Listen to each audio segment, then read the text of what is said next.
We've already covered the story of two locals, Henry and Susanna Cable, whose crimes would see them deported to now what is Australia as punishment. History would mark them as among the first to make this long, perilous journey, with Henry reported to be the first convict to ever set foot on the continent. Today we will follow the life of another from this area, who would make the same journey a few years later. A life that would take her from humble servant to horse thief and jailbreaker, and would also see her escape the hangman's noose more than once. Born on the 10th of March 1762 in the village of Nacton, Suffolk, a small village in the east of the county, located between the town of Ipswich and the port of Felixstowe along the River Orwell. Margaret Catchpole was the daughter of Elizabeth Catchpole. Her father was unknown, but local rumour had it as either a man named Jonathan, who was the head ploughman at a local farm, while others claim it was a man named Richard Marjoram. As you would expect for a woman from a poor rural background at the time, Margaret had virtually no education growing up, and in line with this kind of upbringing, and as a woman, the work that was available to her was incredibly limited. She would spend her early years working on a farm, and soon found herself employed in one of the most common lines of work available to young women. Starting around the age of 11, she became a servant, spending several years working for many families in the local area. And it would not take long for her to fall into this routine of this type of working day after day that she probably foresaw going on for her entire life. Something that most likely did not sit well with her, as she is described as fiercely intelligent, headstrong, determined, with a good memory, and very resourceful. She became a local talking point when summoning help for a woman she was looking after who had fallen sick. She rode from the village of Nacton to the town of Ipswich on horseback without a saddle to get a doctor. The first few decades of her life could not be described as easy. Her mother would marry a man named Robert Nunn, with whom she had 5 children, 4 of whom died young, followed shortly after by Elizabeth herself and then Robert, leaving Margaret all but alone in the world.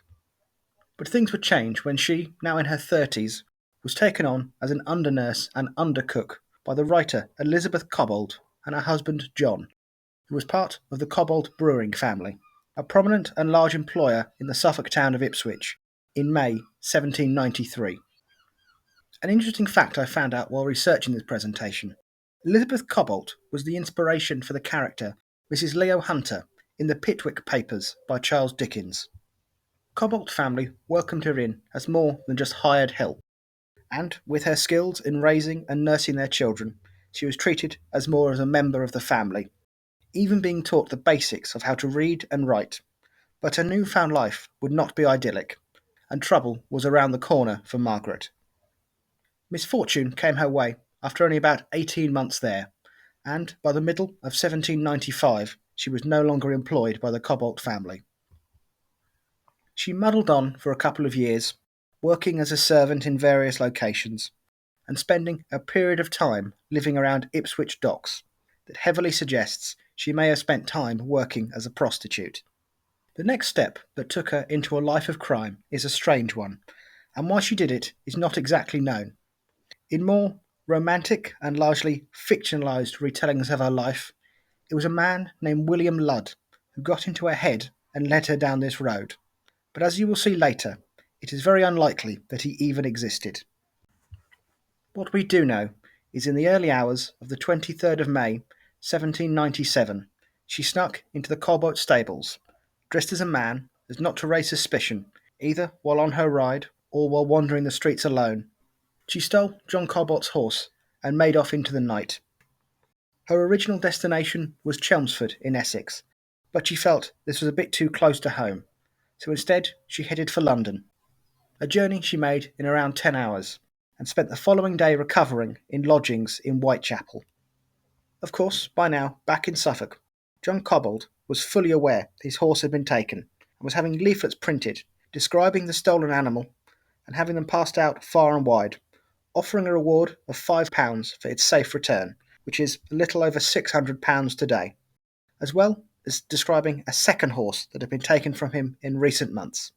If Margaret had any involvement in the first theft is unknown. Her time on the run would be short-lived. Despite her escapade riding a horse without a saddle a few years before, Margaret was far from the best rider in the world. Her awkwardness, had raised a fair amount of suspicion from travellers she had passed on her journey, as the fact had taken a rather distinctive horse with an unusual coat of a strawberry roan. And it did not take long until she was found trying to sell this very horse for the sum of £31.50, just shy of £4,000 today, to a horse dealer on Marsden Street in Mooresfield, London, on the 25th. She was arrested and taken to Worship Street Magistrate's office, where, to the shock of everyone present, it was discovered she was a woman. She confessed to her crimes and was held in Newgate Prison for 6 weeks, before being taken back to Suffolk to stand trial at the Summer Assizes in Bury St Edmunds in August. The crime of horse theft might not sound too bad when compared to others we have covered on this channel, but at this time it fell firmly under the rules of the Bloody Code, crimes that carried the death penalty. As her trial began, several people came forward to talk of her good character and how helpful she had been in the past. When it came Margaret's time to speak and answer for herself, despite the grim fate that hung over her, she is said to have spoken firmly and calmly, fully admitting to her wrongdoings, but never begging the judge for mercy. Although strangely, she did claim she was talked into it by an acquaintance of hers, a sailor named John Cook, who promised to be her friend if she went through with the theft and sale. Whether there is any truth to this or not is unknown.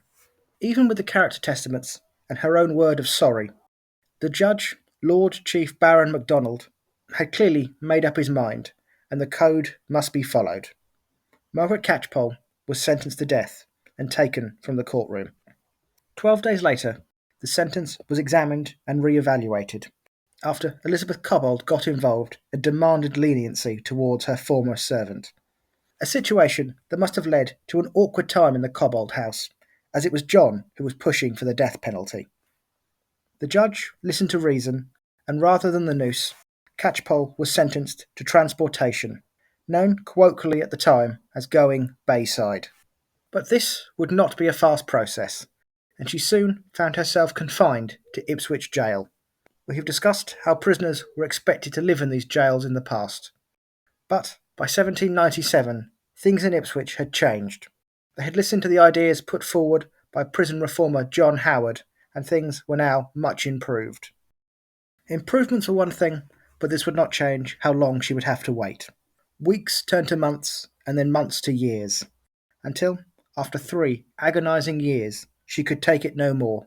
And although, outwardly, behaving like a model prisoner, she was secretly planning her escape. It was the 23rd of March, 1800.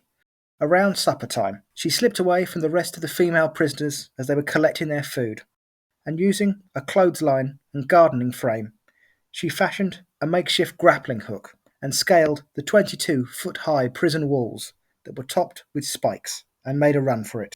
An impressive feat for someone who at the tallest was 5'2", and would have been largely underfed in her time in jail. Free at last, she headed towards her old home, hoping to meet up with a friend who had connections with the smugglers who operated along the Suffolk coast, who she then hoped in turn could get her out of the country.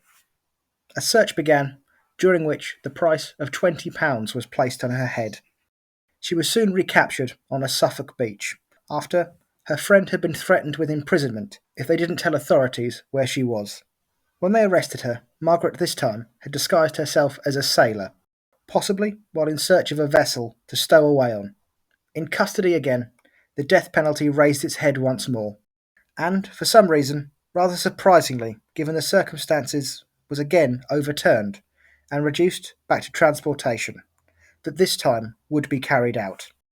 Although the condition on the transport ships had also improved over the years, with captains now receiving extra money for healthy and alive convicts arriving in Australia, the system was still far from perfect. The only way to guarantee you would have enough food for the journey was to pay for your own supplies.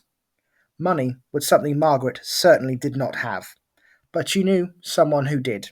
As she waited, she wrote the best she could to Elizabeth Cobbold.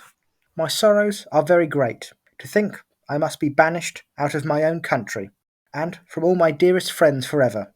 I must humbly beg on your goodness to consider me a little trifle of money. It would be a great comfort to your poor unhappy servant." Elizabeth, who clearly had a soft spot for Margaret, and is most likely the one who taught her to read and write, agreed, and sent her money to buy supplies for the journey she had to make. She was taken from Ipswich Jail in May 1801, along with some other female convicts, and taken to the south coast, from where they were sent to the other side of the world. She set sail on the 27th of that month, on board the ship the Nile, with 95 other female convicts, as well as some free settlers, people who had volunteered to go and start a new life in Australia. They arrived in Sydney on the 15th of December 1801. Despite her obvious trepidations about the trip, the colony of New South Wales had calmed down a lot since its founding in 1788, and she was shocked by just how nice the place was, describing it in one of her letters to Elizabeth as more like England than she had expected. How several of the houses had begun to grow nice gardens, although she was a bit disappointed by the lack of apples and gooseberries. But she loved the large woods and colourful birds she found. She started working as a servant again within a few days of arriving, this time for John Palmer, Commissary of New South Wales, and his wife.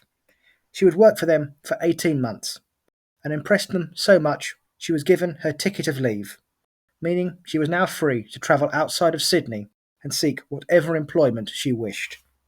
She would never marry, despite men outnumbering women in the colony 6-2, and that, according to letters she sent to her uncle, she had plenty of offers, including from a man believed to be George Clary, a botanist and explorer who spent much of his time in Australia.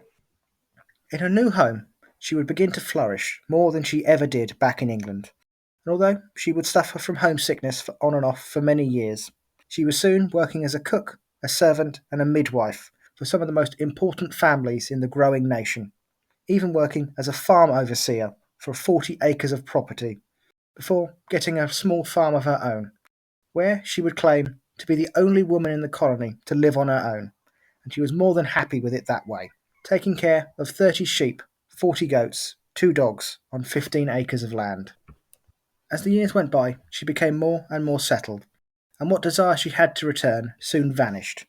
And although throughout her life her spelling would never improve, this didn't stop her from keeping diaries and writing letters that become key to seeing life for the early settlers in Australia. She wrote of all things, from the wildlife and animals to the geography of the areas she knew, the Aboriginal tribes. She even wrote of the first coal mines that her fellow convicts had started to dig along what became Coal River, Newcastle. Throughout her life, she carried on her correspondence and long-distant friendship with Elizabeth, who had sent her gifts and boxes of clothes over the years.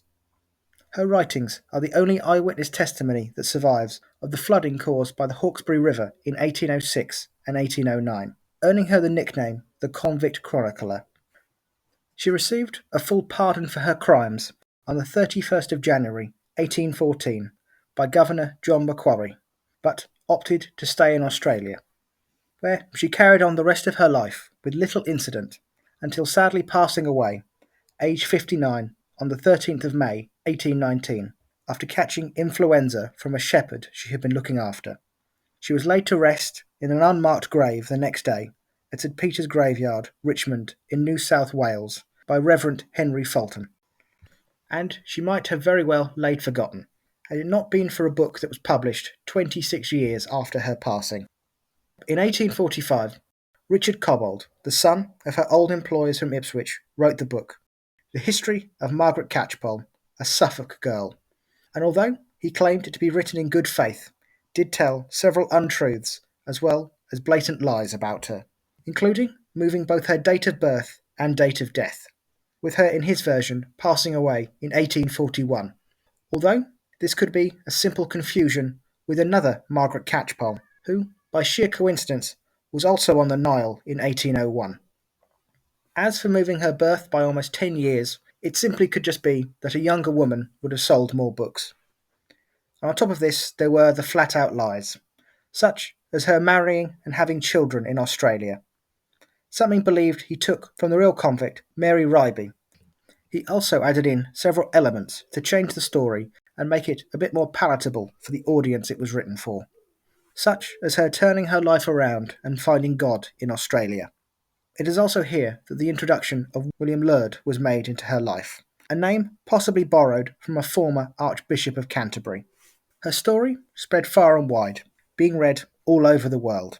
It must also be noted that despite him being a child of a good friend of Margaret's, and using many of her letters as inspiration, Richard never met her. She had been imprisoned for several months before he was born. This already fictionalised version of her life would go on to spread more fiction, starting with the book Margaret Catchpole, The Female Horse Stealer, published in 1854, that was turned into the stage play An English Lass in 1887, that eventually led to the film The Romantic Story of Margaret Catchpole in 1911, a silent film that is now all but lost. The story of Margaret has been included in many books about early Western life in Australia over the centuries and decades. In the land of her birth, she is remembered by Margaret Catchpole Public House in Cliff Lane, Ipswich, and her life, albeit still a fictionalised one, was the basis of the novel Scape Gallows by Carol Bridge, published in 2007. She is also remembered by the Margaret Catchpole Football Club that can also be found on Cliff Lane, which was established in 1999. As you can see, Margaret Catchpole's life is one intertwined with misconception and fabrication, to a level where it becomes hard to tell what is real and what is false. I've done my best to pick through the sources available and presented to you only what sounds the most plausible. But if I have let any fiction in there, I apologise. And I will be perfectly honest, much of what I thought I knew about her has been proven wrong during the course of my research. I hope you've enjoyed this presentation. All of the information and pictures used can be found in the description below. Please feel free to like and subscribe if you wish. This was The Life and Crimes of Margaret Catchpole, and this was a little bit of history.